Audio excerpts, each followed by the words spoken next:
Chapter 31. Martina, Black and Mexican, age 19, August 30th, 2025. I met Martina at a Dunkin' Donuts. I had been outside talking to a homeless man, but I couldn't make sense of his words. I listened anyway, offered him something to eat. God bless him. That's when I noticed Martina watching through the glass. I walked inside. She didn't skip a beat when I asked if I could interview her.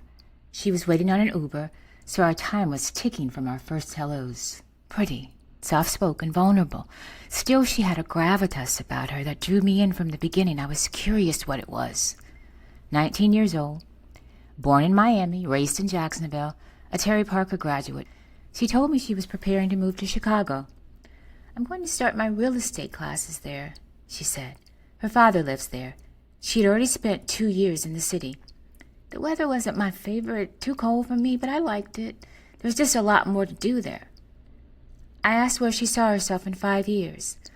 "I don't know yet. Hopefully something in real estate. The Air Force is more like a backup plan, but I might do that too." And then came the question I always ask. "What's your biggest fear?" Without hesitation, she answered, "Getting married." Her answer surprised me. A lot of people are married 20 years and still end up divorced. To me, that's scary. I wondered if she wanted marriage one day. Her answer came with a softness that hit me in the heart. "Of course I do. That's all I ever wanted growing up. To be married, have kids, own my own home. That's literally all I ever wanted. I mean, I'm young, but I've been in a relationship before, and it wasn't healthy. At a young age, I had to experience that. It shook me." She looked at me straight in the eye and added, "I know what unhealthy looks like because I lived it. We lived together for a year. He lived with me and my family. I was only 16. It wasn't healthy for either of us." That resonated deeply. Was Martina repeating patterns she had been taught? How much of our struggles do we pass down to our children? My husband and I had realized there were things we could have done better, things we could still do better. We sat our kids down, acknowledged our shortcomings, and apologized. And we pray each day to be better examples. Martina nodded, then shared something beautiful. "My brother just got saved," she said, her eyes softening, meaning he had recently committed his life to God.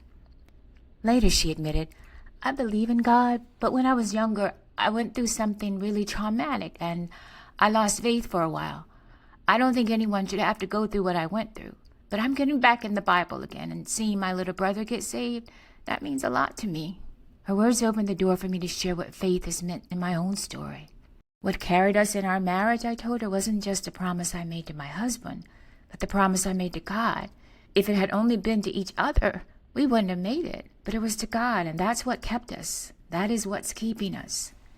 Marriage, that thing you fear, I told her, isn't magic, but neither is it destined to fail. It's work. It's two people who decide to keep showing up and to sacrifice for each other. Looking her in the eyes, I realized what I had felt from the beginning. Her gravitas wasn't the kind that comes with age, but the kind that comes from already living through too much, too soon. At just 19, she stood at a crossroads, carrying the ache of what had been and the hope of what could be. Martina's Uber came, and I watched her walk away. What rose from this conversation was a wish I placed in God's hands. For every young person standing at a crossroads, that God blows their mind, that he shows them his plans are bigger than they could ever imagine or dream. For Martina, I pictured that wish as a marriage that lasts, a home filled with laughter and peace, and a faith more than strong enough to carry her through every season. This is truth, and truth always rises.